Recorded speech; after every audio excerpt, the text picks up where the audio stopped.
Our eyes are basically like cameras, right? Lens at the front, sensor at the back. So how come when I move my camera around like this, it's a blurry mess? But when I do exactly the same thing with my eyes, it isn't. Try it yourself. Look at something on your left and then quickly flick over your eyes to look at something on your right. And keep doing this several times, as fast as you can. No blur, nothing at all. Just two crisp images, one from the left and one from the right. Same speed, same room, same lighting conditions, except one gives you two perfect images and one of them gives you a messy mush of images. So how are the eyes doing that? Are my eyes just a better camera than my phone? So I said to you earlier that your eyes were basically like a camera, and it's a very good one in lots of ways. It's got an aperture, that being your pupil. It's got image stabilization that's better than any phone on the market. For example, when you're walking downstairs, every bump is counteracted by counter rotations by your eyes so that the image you see isn't juddering around. So why isn't that incredible image stabilization saving us here? Because it's only working when your head is moving and not when your eyes are moving on their own. And the rest of it isn't great either. There's no shutter, so we've got no control over exposure. There's a hole in the sensor at the back of the eye, which we'll talk about later. And the detector is slow, so that creates more motion blur rather than less. So no, your eyes aren't winning this on the hardware front. If anything, modern cameras should be doing better. Which means that the blur that we saw at the beginning must be happening. The image is moving across the detector at the back of our eyes, but we're not seeing that blur. There must be something between your eye and what you're seeing that it is editing out that smear. Who's editing this and how much are they cutting? Those quick flick eye movements have got a name. They're called saccades. And you're doing them roughly 3 or 4 times every second, all day, every day. You're actually doing them right now without even realizing it. And here's what we think your brain does with them. Just before your eye starts to move from its destination, the image is essentially turned down by your brain. And then when the eye lands at its destination, the image is then turned back up. So you're effectively blind for that period of time. So you never see the smear because you're effectively not being shown the journey. You have a clear image at the beginning and a clear image at the end and nothing in between. I should be completely straight with you. There is a proper scientific argument going on about the exact mechanism that is causing this. Some of it looks like the brain is turning down the volume of the image between the starting eye movement and the destination eye movement. And some of it is that the image at the beginning and the end of the eye movement is so much clearer than the mess in between that the smeary mess is essentially ignored by the brain. But essentially the outcome is the same, that that bit of your life is essentially not shown to you. And it does add up. Let's do a basic bit of mathematics. Let's say that you do between 2 and 3 of these micro eye movements every second. You'd do more of them when you were reading, in fact. Let's also say that you're awake for about 16 hours a day. That adds up to very roughly about 1 hour every day that you're effectively blind. And you never ever notice any of those hours. If the picture therefore keeps getting cut out, how come your vision is not full of holes? Because your brain doesn't leave holes, it fills them in, and I'll demonstrate that to you now. I'm going to put a card on screen with an X and a dot, the X being on the left and the dot being on the right. It should look like this. Cover your left eye, just the left eye, keep the right one open. Right, stare at the X with your right eye, only the X. You can see the dot off to the side, but don't look at it. Keep your eye locked in on the X.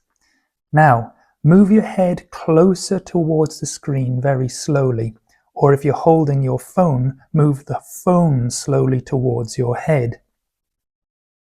Somewhere along the way, if you keep staring at the X and the X only, the dot is going to disappear.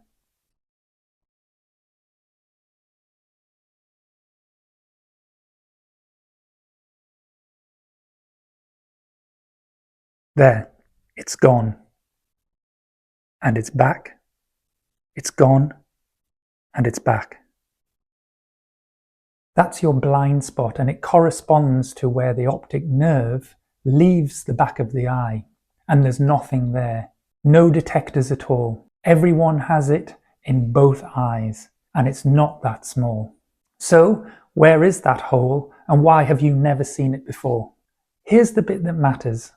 When the dot disappeared, what did you see? A hole? A black patch? No, you saw white, which was the background of the card. Let me show you how far your brain will go with that. I'm going to put another card on the screen now. Same dot, same X, but a line going through the middle of them. Same again. Cover your left eye, stare at the X, and move slowly in. And this time, when the dot goes, I want you to notice what's there instead. It's a line, an unbroken line running straight across. And there's in fact no line there at all. The image of that line is actually landing on a part of your retina that doesn't perceive any light at all. Nothing is being detected.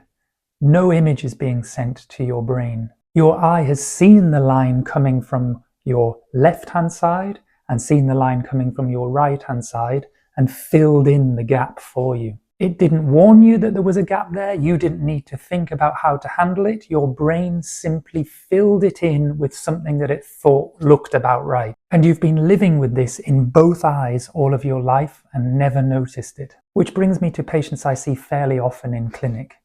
Normally an elderly patient who's been referred in from their optician.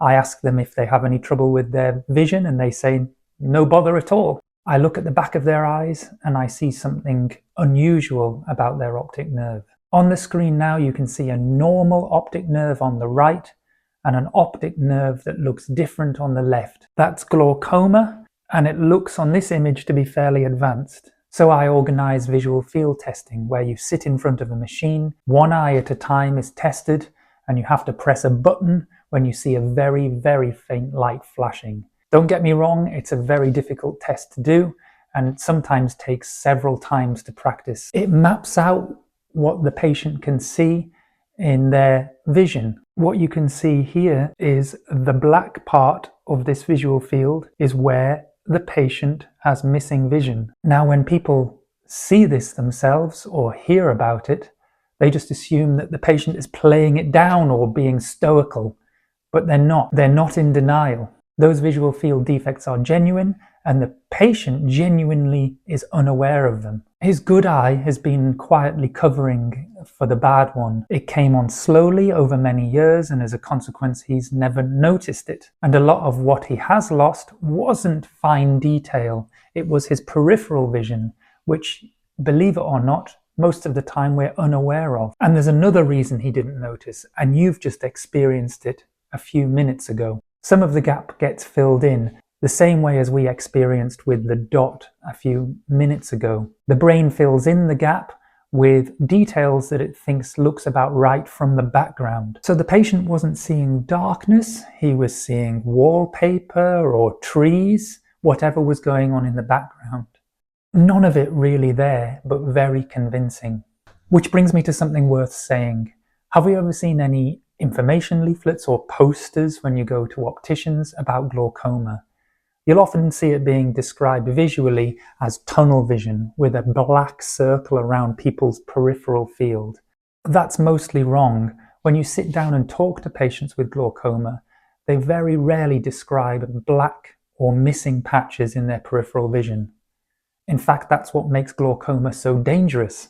It isn't the fact that it's painless, which it normally is, it's the fact that the one system that you would rely on to warn you that there's a problem is papering over the gaps. So let's add it all up. Your brain is dialing down images a couple of times every second and doesn't mention it. It buries the blurred bits so that the join looks clean.